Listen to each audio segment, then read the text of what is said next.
Alpha matriculation மேல்நிலைப்பள்ளி மாணவன் தேசிய டென்னிகாய்ட் சாம்பியன்ஷிப்பில் தங்கம் வென்று சாதனை படைத்துள்ளார். 36வது சப் ஜூனியர் ஆண்களுக்கான தேசிய டென்னிகாய்ட் சாம்பியன்ஷிப் ஜம்மு மற்றும் காஷ்மீர் காந்தி நகரில் உள்ள கிரீன்ஃபீல்டு விளையாட்டு மைதானத்தில் நடைபெற்றது.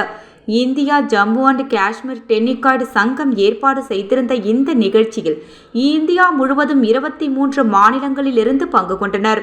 புதுச்சேரி அணி இறுதிப் போட்டியில் பலமுறை சாம்பியனான தமிழகத்தை வீழ்த்தி வெற்றி பெற்றது குறிப்பிடத்தக்கது. ஆல்ஃபா மெட்ரிகுலேஷன் மேல்நிலைப்பள்ளி மாணவர் ஸ்ரீநாத் இவ்வெற்றியில் முக்கிய பங்கு வகித்தார்.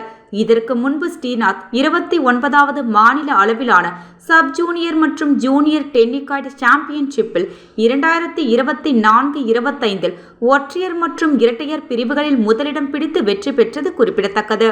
தேசிய டென்னிகாய்ட் சாம்பியன்ஷிப் தங்கம் வென்ற மாணவன் ஸ்ரீநாத்தை ஆல்ஃபா கல்வி குழுமங்களின் இயக்குனர் திரு தனத்யாகு அவர்கள் பொன்னாடை போர்த்தியும் மலர்கொத்து கொடுத்தும் இனிப்புகள் வழங்கியும் பாராட்டி மகிழ்ந்தார்.